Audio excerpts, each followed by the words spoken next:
नमस्कार विद्यार्थी मित्रांनो, महाराष्ट्र कनिष्ठ महाविद्यालय खापरखेडा इयत्ता 12वी मराठी विषयाच्या या ऑनलाईन वर्गामध्ये मी सर्व विद्यार्थ्यांचं स्वागत करतो। 12वी मराठीच्या पाठ्यपुस्तकातील गद्य पाठ क्रमांक 1 वेगवशता प्राचार्य शिवाजीराव भोसले लिखित या पाठावर आज आपण माहिती बघणार आहोत। पाठाचं शीर्षक आहे वेगवशता। वेग म्हणजे गती आणि वशता म्हणजे नियंत्रण।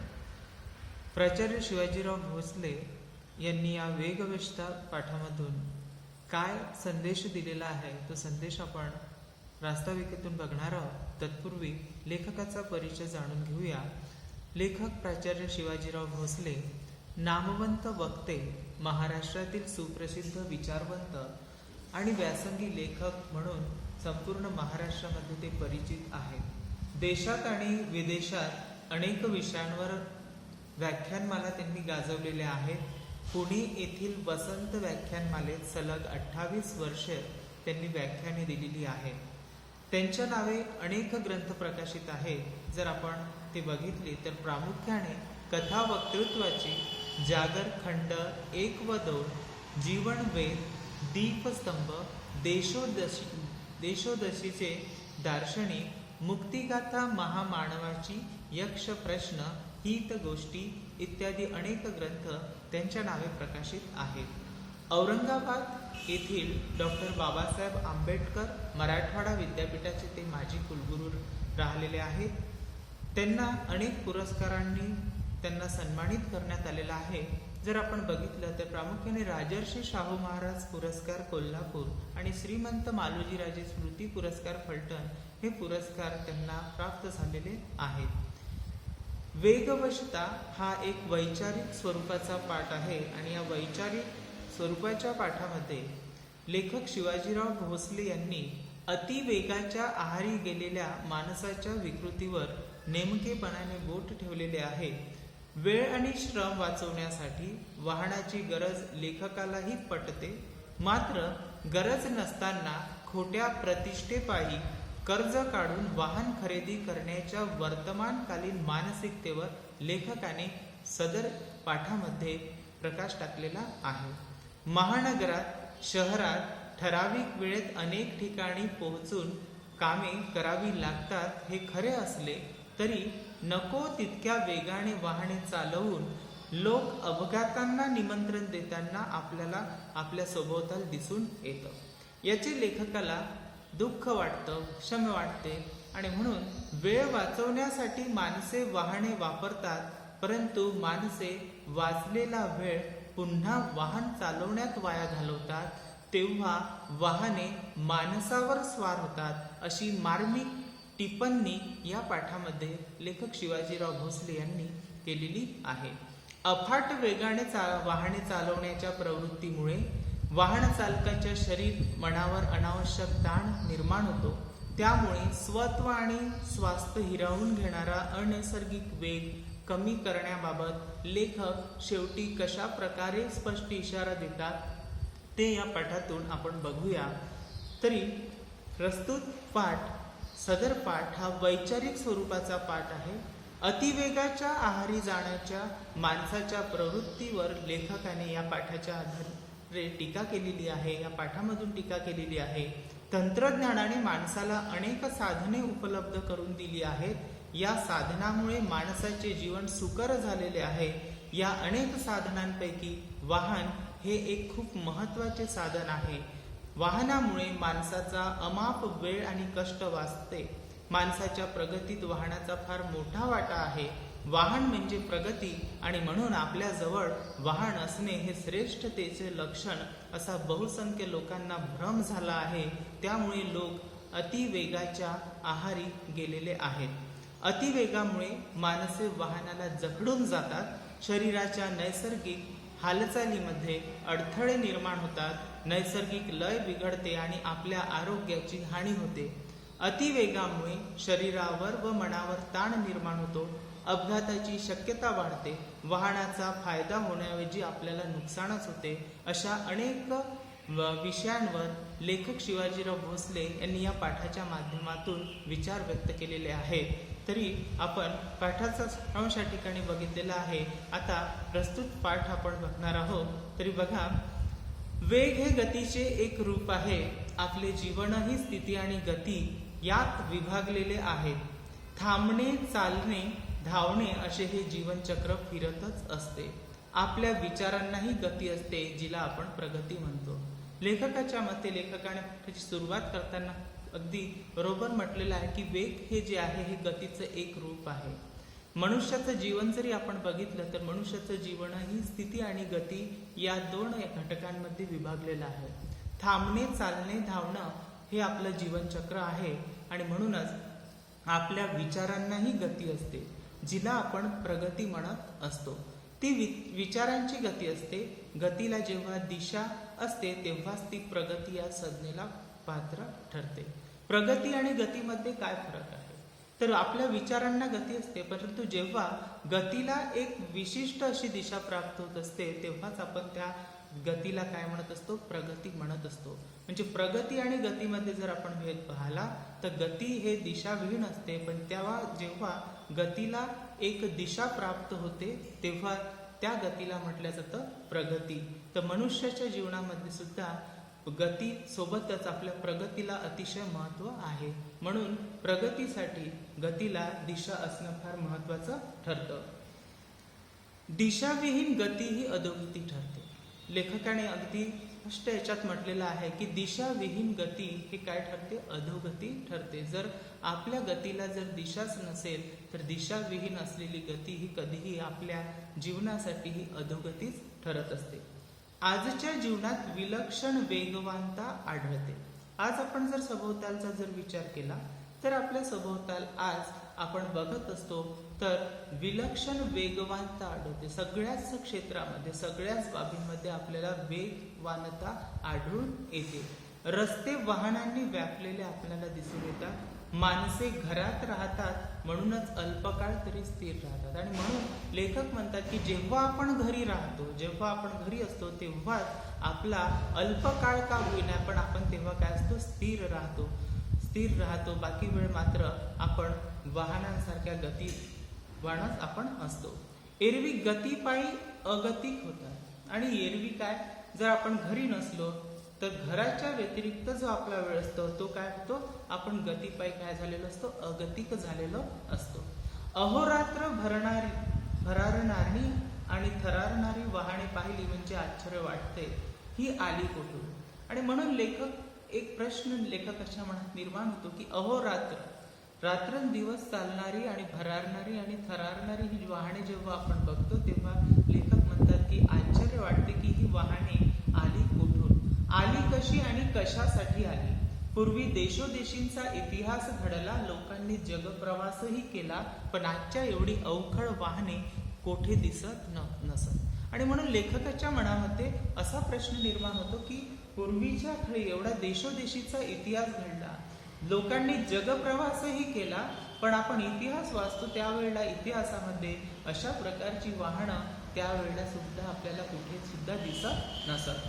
आता माणूस घरातून दारात आला की वाहनावर आरूढ होतो.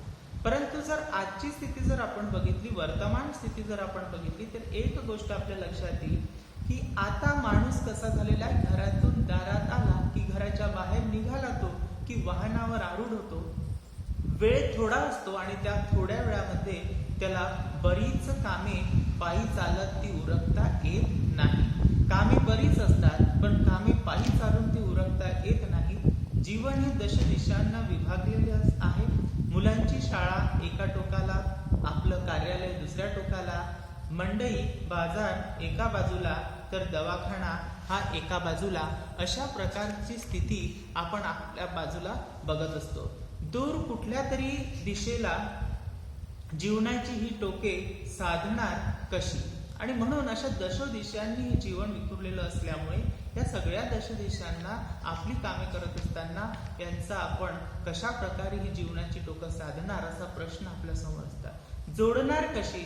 शेवटी गती ही घ्यावीच लागते. आणि म्हणून अशा प्रकारे ही सगळी कामं करताना जीवनामध्ये दशदिशांना विखुरलेली टोकं साधताना आपल्याला गती घ्यावीच लागते. यथाप्रमाण गती ही गरज आहे आणि म्हणून गती ही आजच्या काळाची गरज आहे. पण अप्रमाण, अवास्तव आणि अनावश्यक गती ही एक विकृती आहे. जरी जीवनामध्ये गती आवश्यक असली तरी अप्रमाण आणि अवास्तव आणि अनावश्यक गती ही मात्र आपली एक विकृती आहे. आणि म्हणूनच लेखक या ठिकाणी म्हणतात की अशा प्रमाणात, अप्रमाणात जर आपण गती घेत असेल, अवास्तव जर गती घेत असेल तर ती अवास्तव आणि अप्रमाण गती काय आहे, एक विकृतीच आहे. एवढा वेग जीवनाला असावा, आपली कामे यथासांग पार पाडावी, आपली कामे यथासांग पार पाडावी एवढा वेग आपल्या जीवनामध्ये आवश्यक आहे. त्यापेक्षा अधिक वेग म्हणजे अक्षम्य आवेग म्हणावा लागेल. आपली कामं उरकण्यापुरता वेग असणं हे फार महत्वाचं आहे. परंतु अति प्रमाणात जर आपण वेग घेत असेल तर हा अक्षम्य आवेग जो आहे याला अक्षम्य आवेगच आपल्याला म्हणावा लागेल. आणि तो आवेग, अक्षम्य आवेग, अशा प्रकारची गती ही आपल्यासाठी आत्मघातकी ठरते. अमेरिकेचा जर आपण विचार केला, अमेरिकेसारख्या विकसित देशात माणसे वेगाने जीवन जगतात. घरोघर आणि दरडोई वाहन उपलब्ध असते. प्रत्येक घरोघरी अमेरिकेमध्ये वाहन उपलब्ध असते. रस्ते रुंद, सरळ, निर्विघ्न आणि एकमार्गी असतात. रस्ते रुंद असतात, सरळ असतात, निर्विघ्न, कुठल्याही प्रकारचे त्या रस्त्यामध्ये नसतात आणि रस्ते हे एकमार्गी असतात. घरे, कार्यालय, बाजारपेठा यात निदान 100 मैलांचं किमान अंतर असते. आणि घर असेल, कार्यालय असेल किंवा बाजारपेठा असेल, यात किमान 100 मैलांचं अंतर हे अमेरिकेमध्ये आपल्याला पाहायला मिळते. जवळच्या जवळ सगळे असे सहसा नसते. जसं आपल्याकडे कुठे एखाद्या ठिकाणी आपण बघतो, आपल्या भारताचा विचार केला, आपल्या गावाचा विचार केला तर जवळच्या जवळ सगळं आपल्याला सहसा प्राप्त होत असते. अमेरिकेचा जर विचार केला तर त्या ठिकाणी आपल्याला ह्या ज्या गोष्टी आहेत ह्या एकमेकांपासून फार दूर अशा वेगवेगळ्या ठिकाणी असतात. अंतरांवरच्या गोष्टींशी जवळीक साधण्यासाठी दूरवर जावं लागते आणि म्हणून अंतरावरच्या गोष्टींशी जवळीक साधण्यासाठी सुद्धा आपल्याला फार दूरवर त्या ठिकाणी जावं लागतं. यातून माणसात दुरावा निर्माण होतो. तो जाचदायक आणि असह्य होऊ नये म्हणून वेगाचा आश्रय सुद्धा आपण घेतला जातो. आणि म्हणून हा दुरावा कुठेतरी निर्माण होऊ नये, माणसात दुरावा निर्माण होऊ नये आणि म्हणूनच आपण काय करतो, वेगाचा आश्रय आपण घेत असतो. वेगामुळे माणसे बेभान होतात. भान हरपले म्हणजे अस्वस्थता विरून जाते. वेगात एक बेहोशी असते आणि म्हणून जेव्हा आपण वेग घेतो त्या वेगामध्ये आपण बेहोश झाल्यासारखे असतो आणि म्हणून आपलं भान हरपून जातो आणि अस्वस्थता विरून जाते. भारतीयांनी जर, या ठिकाणी लेखक म्हणतात की भारतीयांनी अमेरिकन जीवनशैली पत्करण्याचं कारण नाही. लेखक म्हणतात की भारतीयांनी अमेरिकन जीवनशैली पत्करण्याचं कुठलंही एक कारण नाही की अमेरिकेमध्ये काय होतं म्हणून आपण अमेरिकेची जीवनशैली आपण स्वीकारली पाहिजे, पत्करली पाहिजे, याच्यामध्ये कुठलंही कारण नाही. आपल्याकडे अंतरे कमी आहे. अमेरिकेच्या तुलनेत जर आपण भारताचा विचार केला तर आपल्या इथे अंतर कमी आहे. माणसे खूप आहे आणि कामे फारशी नाहीत. माणसे फार आहे, लोकसंख्या फार आहे, अंतर फार कमी आहे आणि च्या उलट आपल्याला कामे फारशी नाही. जीवनाची टोके सहज साधता येतात आणि जीवनाची टोकं सुद्धा आपल्याला आपल्या ठिकाणी भारतामध्ये सहज आपल्या गतीने आपण साधू शकतो. थोडी त्वरा करावी लागते पण भरधाव वेगाने अंतर काटावे अशी स्थिती नसते. थोडी त्वरा आपल्याला करावी लागते, थोडी आपल्याला घाई करावी लागते, परंतु भरधाव वेगानं अंतर काटावं अशी काही स्थिती आपल्या भारतामध्ये आपल्याला पाहायला मिळत नाही. मुंबई सारखे विस्तीर्ण नगर गाड्यांनी साधलेले असते. आता मुंबई सारख्या शहराचा जर आपण विचार केला तर त्या ठिकाणी मुंबई सारखं जे विस्तीर्ण असं नगर आहे, शहर आहे, हे गाड्यांनी सांधलेलं असतं. त्या ठिकाणी आपल्याला गाड्या पाहायला मिळतात. गाड्या रुळावरून चालतात, त्यात भरकटणे फारसे नसते आणि त्या ठिकाणी जर आपण गाड्या पाहायला रेल्वे जर बघितलं तर त्या रुळावरून चालतात आणि म्हणून मुंबई सारख्या शहरामध्ये रेल्वे व्यवस्था असल्यामुळे त्यात भरकटण्यासारखं काही फारसं नसतं. गाडीत चढणे म्हणजे माणसाचे धावणे थांबते. जर आपण मुंबई सारख्या शहराचा विचार केला, त्या ठिकाणी रेल्वेची व्यवस्था आहे, गाडीची व्यवस्था आहे, आणि म्हणून एकदा मनुष्य गाडीत चढला की त्या ठिकाणी त्याचं धावणं हे थांबते. खरी अडचण असते ती रस्त्यावरून येणाऱ्या जाणाऱ्या 2 आणि 4 चाकी वाहनांची. खरी जर आपण अडचण पाहिली शहरामध्ये किंवा भारतामध्ये आपण जर विचार केला, तर खरी अडचण जी असते ती असते रस्त्यावरून येणाऱ्या जाणाऱ्या 2 आणि 4 चाकी वाहनांची, की जे 2 चाकी आणि 4 चाकी वाहने असते त्याचाच आपल्याला खरी अडचण आपल्याला पाहायला मिळते. त्यांचा वेग मर्यादित ठेवला तर ती साधने म्हणून उपयोगी पडतात. जर आपण वेग जर मर्यादित ठेवला तर ती साधने म्हणून आपल्याला फार उपयोगी पडतात. वेळ आणि श्रम वाचवण्यासाठी त्यांचा उपयोग जो आहे होतो, पण अनेकदा असे घडते की वाचलेला वेळ घालवावा कसा हे कळेनासे होते, आणि मग तो घालवण्यासाठी पुन्हा माणसे वाहनाच्या आहारी जातात. आरंभी माणसे वाहनावर स्वार होतात, मग वाहने माणसावर स्वार होतात. विद्यार्थी मित्रांनो, या ठिकाणी लेखक शिवाजीराव भोसले सांगतात की वेळ वाचवण्यासाठी आपण वाहनांचा उपयोग करतो आणि आपण आपला वेळ वाचवतो, परंतु वाहनाचा उपयोग करून वाचलेला वेळ मात्र आपण नंतर कसा घालवतो तोही एक प्रश्नच आहे. आणि म्हणून जो वेळ आपण वाचवतो तोच वेळ आपण अजून काय करत असतो, तो वाचलेला वेळ कसा घालवावा म्हणून आपण अजून पुन्हा आपली वाहने काढतो आणि त्या वाहनावर स्वार होऊन वाचलेला वेळ वाहन चालवण्यातच घालवतो. हे सुद्धा एक प्रकारे कसं आहे तर सुरुवातीला आरंभी जर आपण विचार केला तर माणसे वाहनावर स्वार होतात, आणि मग तो वाचलेला वेळ घालवण्यासाठी जेव्हा आपण अजून वाहनाची स्वारी करतो, वाहन चालवतो, तेव्हा असंच म्हणावं लागेल की त्यावेळेला वाहने ही माणसावर स्वार झालेली असतात. म्हणजे ज्या ठिकाणी आपल्याला कुठलीही गरज नसताना जेव्हा आपण आपला वाचलेला वेळ घालविण्यासाठी वाहन चालविण्यासाठी जातो, वाहन घेऊन जातो, तर त्या ठिकाणी ती वाहने आपल्यावर आरूढ झालेली असतात, ती वाहने आपल्यावर स्वार झालेली असतात. असा एक महत्वाचा विचार या पाठातून लेखकाने या ठिकाणी मांडलेला आहे. कामापुरते आणि कामासाठी वाहन आणि आटोक्यात राहील एवढाच वेग हे तंत्र अनुसरले तर जीवन अर्थपूर्ण. आणि म्हणून लेखक या ठिकाणी एक विचार मांडतात की जर आपण कामापुरतं आणि कामासाठी जर वाहन वापरत असेल, आटोक्यात राहील एवढाच जर वेग आपण त्या वाहनाचा ठेवत असेल, तर हे जर तंत्र आपण जीवनामध्ये जर अनुसरलं तर आपलं जीवन हे अर्थपूर्ण झाल्याशिवाय राहणार नाही. आपले जीवन अधिक प्रमाणात आपल्या वाट्याला यावे, ते कृतार्थतेने जगता अनुभवता यावे, त्यासाठी उसंत लाभावी म्हणून वाहनांचा वापर आपण करायला हवा. आपलं जीवन सुकर व्हावं, आपलं जीवन अधिक प्रमाणात आपल्या वाट्याला यावं, आपल्याला जीवन जगता यावं, ते कृतार्थतेने जगता यावं, आपल्याला आपलं जीवन अनुभवता यावं, यासाठी उसंत लाभावी, यासाठी आपल्याला अधिकाधिक वेळ लाभावा म्हणून वाहनाचा वापर आपण करायला हवा. प्रत्यक्षात मात्र घडतं ते वेगळं.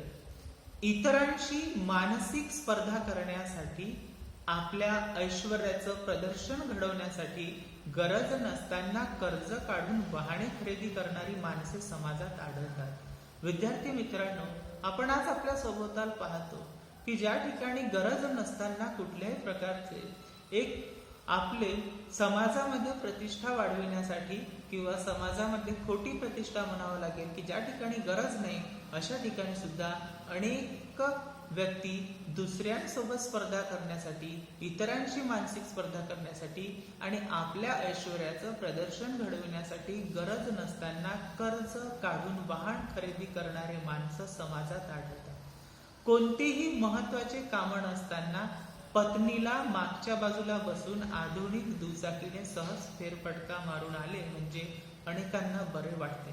पण आहेच वाहन तर 4-6 मैलावरचे एखादे निसर्गरम्य स्थान किंवा मंदिर पाहण्यासाठी ही माणसे का जात नाहीत? एखादा लक्ष्मी रोड, महात्मा गांधी मार्ग किंवा जंगली महाराज रस्ताच का पसंत केला जातो?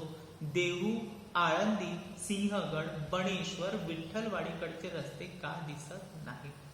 एक महत्वपूर्ण प्रश्न लेखकाने या पाठाच्या माध्यमातून या ठिकाणी केलेला आहे की खोटी प्रतिष्ठा जपण्यासाठी, आपल्या खोट्या ऐश्वर्याचं प्रदर्शन करण्यासाठी आपण अनेक जण असं बघतो समाजामध्ये की ते गरज नसताना वाहन खरेदी करण्यासाठी कर्ज काढतात आणि वाहन खरेदी करतात. आणि मग अशा प्रकारे खरेदी केलेल्या वाहन खरेदी करण्याची संख्या अधिक आहेतच, पण सोबतच त्या ठिकाणी एखाद्या वेळेला काम नसताना आपण एखादा व्यक्ती आपल्या पत्नीला मागच्या बाजूला सीटवर बसून आधुनिक दुचाकीने सहज फेरफटका मारणाऱ्यांची संख्या सुद्धा आपल्याला मोठ्या प्रमाणात आज समाजामध्ये पाहायला मिळते. यावर टीका करताना लेखक असे म्हणतात की या लोकांना, अशा प्रकारे पत्नीला फेरफटका मारण्यासाठी नेणाऱ्या लोकांना अनुसरून लेखक म्हणतात की अशा लोकांना 4-6 मैलावरचे एखादं निसर्गरम्य स्थान किंवा मंदिर पाहण्यासाठी ही माणसं का जात नाही, किंवा त्यांना एखादा लक्ष्मी रोड आणि महात्मा गांधी मार्ग किंवा जंगली महाराज रस्ताच का ते पसंत करतात. त्या ठिकाणी ते देहू, आळंदी, सिंहगड, बणेश्वर, विठ्ठलवाडीकडचे रस्ते त्यांना का बरं दिसत नाही, किंवा हे अशा ठिकाणी देहू, आळंदी सारख्या ठिकाणी दर्शनाला का बरं जात नाही आपल्या नीला घेऊन. केवळ एक राईड म्हणून ते त्या ठिकाणी गाडी चालवतात आणि रस्त्याने वेगाने जातात फेरफटका मारण्यासाठी. हे काही योग्य नाही. वाई, सातारा, फलटण, कराड अशा गावी वाहनांची एवढी निकड आहे का? आणि म्हणून लेखकाला प्रश्न पडतो की वाई झालं असेल, सातारा, फलटण, कराड ही जी गावे आहे या ठिकाणी वाहनांची एवढी निकड आहे का? शेतमळ्यात जायचे असेल तर तातडीचा भाग म्हणून कधीतरी वाहन लागेल. शेततळ्यात जायचं असेल, शेतमळ्यात जायचं असेल की त्या ठिकाणी शेतमळ्यामध्ये जाण्यासाठी एखाद्या वेळेला तातडीचा भाग म्हणून वाहन कदाचित लागूही शकतं. आपले राहणे गावाबाहेर होत असेल तर वाहनाचा उपयोग होईल, पण सहज आणि सुखाने येणे जाणे सोडून वेगाने एरझारा कशासाठी घालवायचा? आपलं राहणं जर गावाबाहेर होत असेल तर वाहनाचा उपयोग आपल्याला होईल, पण सहज आणि सुखाने येणे जाणे सोडून वेगाने एरझारा कशासाठी घालावायच्या? आहेच गडी तर मारूया चक्कर अशी भावना बाळगून रस्त्यावर अडचणी निर्माण करणारे रसिक संख्येने वाढत चालले. परंतु आता मुळामध्ये की आपण जी गर्दी पाहतोय, रस्त्यावर गर्दी पाहतो आहे, ते अशा प्रकारची गर्दी आहे की आहेच गडी शेतावर तर आपण जाऊन फेरफटका मारून येऊया, अशा प्रकारे मोठ्या प्रमाणात आपल्याला गर्दी आज आपल्याला रोडवर पाहायला मिळते. वाहन हे वेळ वाचवण्यासाठी असते, ते वेळ घालवण्यासाठी नसते. आणि म्हणूनच वाहन हे वेळ वाचवण्यासाठी असतं, ते घालवण्यासाठी नसते. त्याचा वेग बेताचा असणे अगत्याचे असते आणि म्हणून त्याचा वेग हे बेताचा असणे अगत्याचं असतं. माणसं चालू आणि पळूही शकतात, पण रस्त्याने कोणी चालण्याऐवजी पळू लागला तर त्याचे कौतुक करावे का? काय म्हणतात लेखक की वाहने वेळ वाचवण्यासाठी असते, ते वेळ घालवण्यासाठी नसते. त्याचा वेग बेताचा असणं हे अगत्याचं असते. माणसं चालू आणि पळूही शकतात हे जरी खरं असलं, पण रस्त्याने कोणी चालण्याऐवजी जर पळू लागला तर त्याचं कौतुक करावं का? अपेक्षित स्थळी वेळेवर पोहोचता येईल अशा बेताने वाहन चालवण्याऐवजी उगाचच भरधाव वेगाने चालवण्यात औचित्य ते कोणते? आणि म्हणून अपेक्षित स्थळी जर आपण वेळेवर आपल्याला जर पोहोचता येत असेल तर अशा बेतानं वाहन चालवण्याऐवजी उगाचच आपण भरधाव वेगाने जर वाहन चालवत असेल तर त्याच्यामध्ये कुठल्याही प्रकारचं औचित्य नाही आणि ते आपल्यावर वेधू शकतं. वाहनाचा वेग वाढला म्हणजे त्याच्यावरचा ताबा कमी होतो.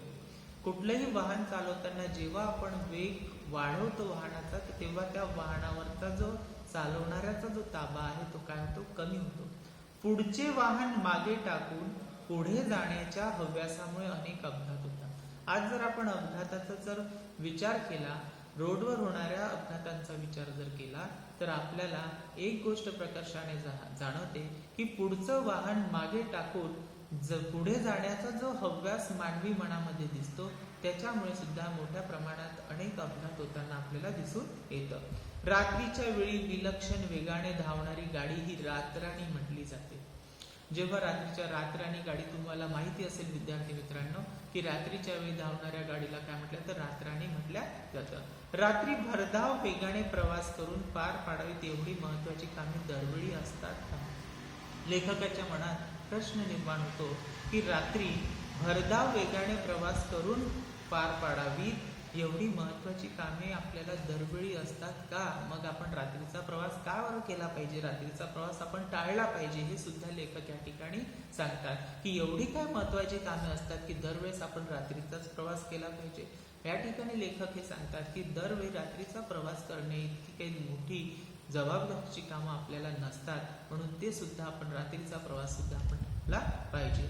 वाहनाचा वेग अनिवार्य झाला तर चित्ताची व्यग्रता वाढते। जेव्हा वाहनाचा वेग अनिवार्य होतो, आपल्या हाताबाहेर जातो, तेव्हा चित्ताची व्यग्रता वाढते। डोळ्यांवर, मनावर, शरीरावर ताण पडतो। आपल्या डोळ्यांवर असेल, मनावर असेल, शरीरावर सुद्धा आपल्या वाहनाच्या वेगाचा ताण पडतो। शरीरभर अनावश्यक स्पंदने निर्माण होतात आणि शरीरभर अनावश्यक स्पंदने निर्माण होतात। हादरे बसून मज्जातंतू आणि मणके कमकुवत होतात। एवढंच नाही, अति वेगाने जर आपण गाडी चालवत असाल तर आपल्याला गाडी चालवताना हादरे बसून मज्जातंतू आणि आपले मणके सुद्धा कमकुवत होतात। कमरेची आणि पाठीची दुखणी ही वाहनधारकांची व्यथा असते आणि म्हणून नियमित गाडी आपण जर वेगाने चालवत असेल, रेग्युलर दररोज गाडी चालवत असेल तर त्या अति गाडी चालवण्याने सुद्धा आपल्याला त्या ठिकाणी पाठीची आणि कमरेची दुखणे हे काय होत असते, वाढत असते। आणि आजच्या वाहनधारकांची ही व्यथाच आहे। कोणती व्यथा? कमरेची आणि पाठीचं दुखणं ही त्यांची व्यथा बनलेली आहे। बसणे, उठणे, चढणे, उतरणे, चालणे, वळणे, वर खाली पाहणे या मुक्त हालचालीचे संगीत विसरून स्वतःला वाहनाशी जकडून ठेवणे आणि वाहनाचा वेग अंगीकारून आपल्या शरीर व्यापारात अडथळे निर्माण करणे हे धोरण निसर्ग विरोधी आहे। आणि म्हणून लेखक या ठिकाणी सांगतात की अशा प्रकारे केवळ वाहनावर आरूढ होणं आणि वाहन चालवणं, छोट्या मोठ्या कामासाठी वाहन चालवणं हे काही योग्य नाही। आणि म्हणून त्या ठिकाणी आपण चढणं, उतरणं, चालणं, वळणं, वर खाली ह्या ज्या नैसर्गिक ज्या आपल्या हालचाली आहे, या नैसर्गिक हालचाली, या नैसर्गिक कृती ज्या आहे या सगळ्या आपण वाहनावर आरूढ होत असल्यानं त्या होत नाही आणि म्हणून आपल्या शरीर व्यापारात अडथळे निर्माण होतात आणि अशा अडथळे निर्माण करणे हे धोरण निसर्ग विरोधी आहे, आरोग्याचे हानी करणारे आहे। वाढता वेग म्हणजे ताण आणि म्हणून वाढता वेग म्हणजे एक प्रकारचा ताणच आहे।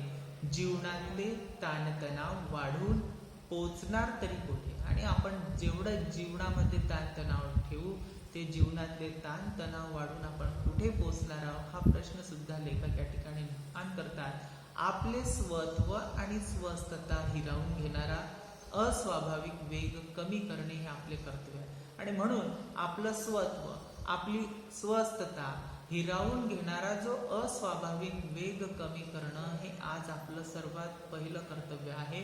अति वेगाने गाडी चालवून आपण आपलं स्वत्व गमवू नये, आपण आपलं स्वस्थता गमवू नये हे लेखकाला तरी पटतं आणि म्हणून लेखक म्हणतात की आपलं स्वत्व आणि स्वस्थता हिरावून घेणारा अस्वाभाविक वेग कमी करणं हे आजच्या स्थितीमध्ये आपलं प्रथम कर्तव्य आहे। उगाच भावविवश होऊन वेगवश होऊ नये आणि म्हणून उगाच भावविवश होऊन आपण कुठल्याही प्रकारे वेगवश होऊ नये।